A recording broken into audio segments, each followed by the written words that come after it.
ओम शांति। बहुत लोगों का प्रश्न होता है कि धर्म बड़ा है या कर्म बड़ा है।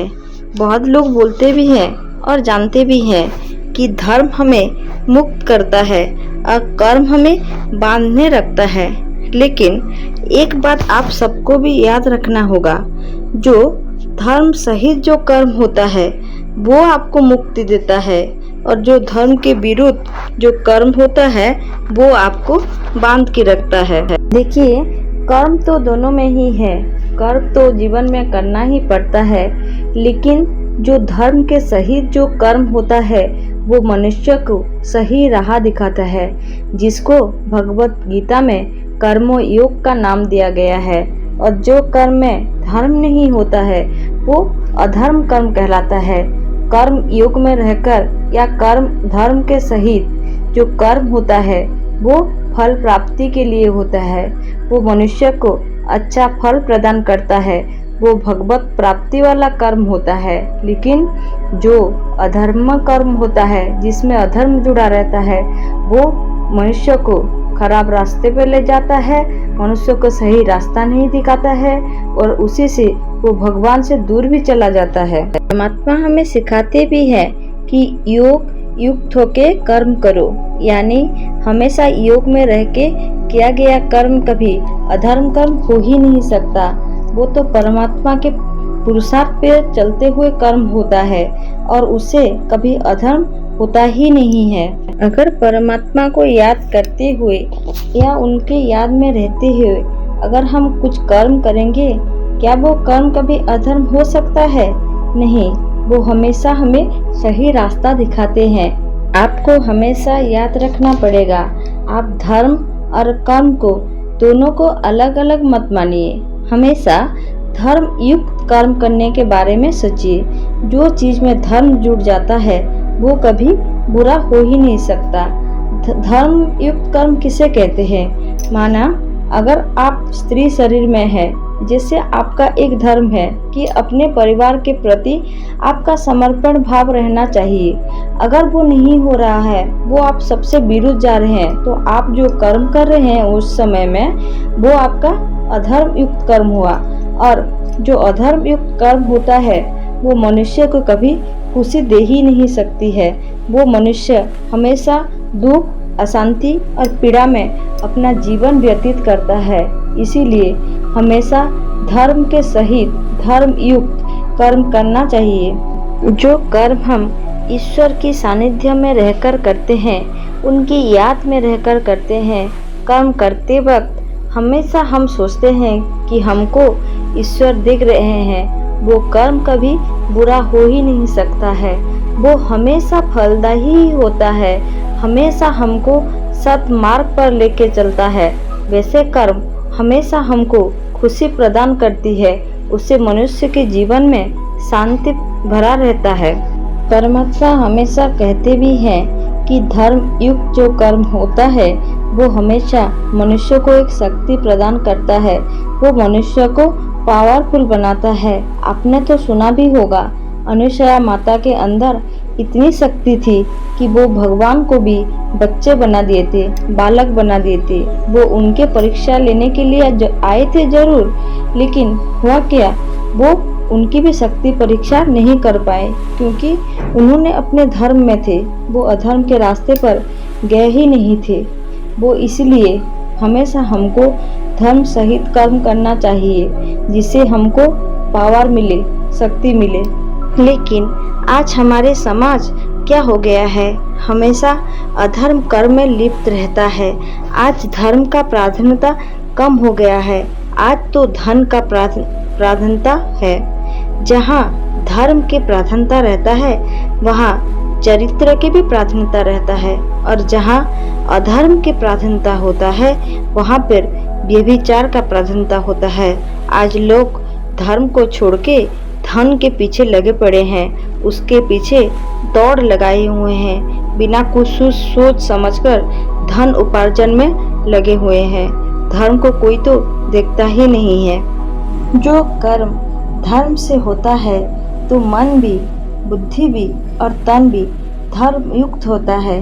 हमारे तो यहाँ ऐसे ऐसे नारियाँ जन्म हुई हैं, ऐसे ऐसे नारी शक्ति जन्म लिए हैं जिन्होंने अपने धर्म के लिए अधर्मी को कभी अपने तन को छूने तक नहीं दिया है, अपने शरीर को धर्म के लिए नष्ट कर दिए, लेकिन अधर्मी के हाथों में कभी वो अपने शरीर को दिए ही नहीं हैं। लेकिन आज देखिए, वो एक समय था और आज का समय है, उसी धन के लिए आज अपने शरीर को बेचा जा रहा है।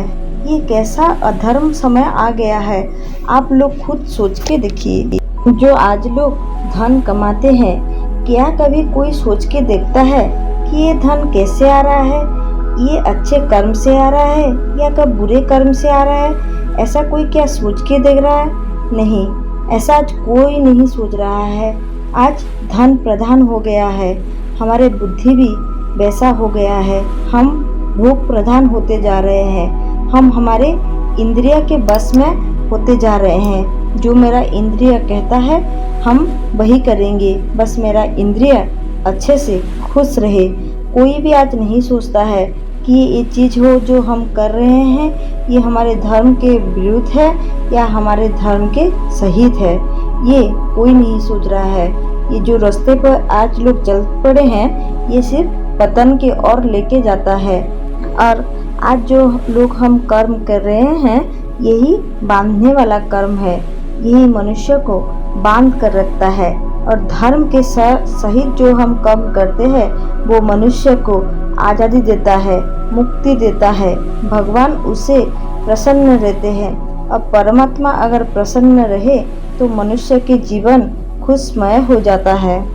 आप लोग हमेशा याद रखिए, जो लोग धर्म के मार्ग पर चलते हैं परमात्मा में उनसे बहुत प्रसन्न रहते हैं, और जो लोग धर्म के रास्ते पर चलते हैं धर्म भी उन लोगों के रक्षा करते हैं।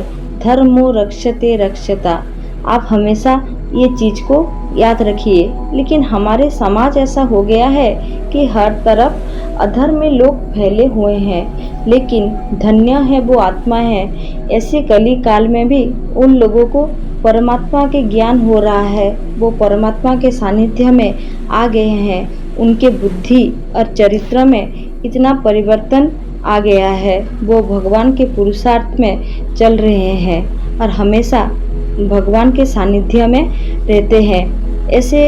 लेकिन हमारे आसपास ऐसा अधर्म वातावरण हो गया है, ये तो उन लोगों के कुछ कर्मों का पुण्य फल है जो परमात्मा के सानिध्य में आ गए हैं, उनको जान पा रहे हैं। वो लोग ऐसे समय में बिल्कुल कीचड़ में खिला हुआ कमल के जैसे ही है। इसी अधर्मी दुनिया में धर्म जैसे बिल्कुल दब गया है। पहले ऐसा था, धर्म के रास्ते पर चलते हुए धर्मात्मा को वो लोग मांस चखाते हुए कैसे चखाते थे? तलवार के नोक पर रखकर मृत्यु का भय देखकर उनके धर्म को नष्ट करना चाहते थे।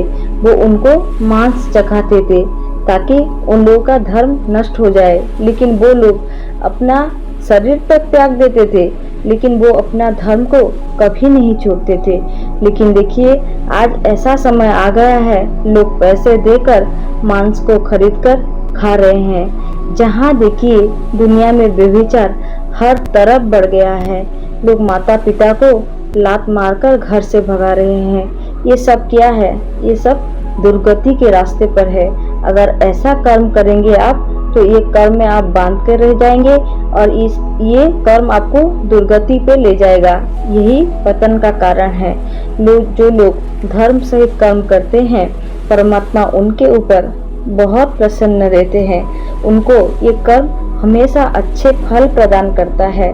तो हमेशा जीवन में कर्म को और धर्म को, दोनों चीज को आप कभी अलग अलग मत देखिए, दोनों को जोड़कर आप देखिए। हमेशा धर्म सहित कर्म करना हमेशा कोशिश करिए, क्योंकि धर्म सहित जो कर्म होता है वही कर्म योग कहलाता है।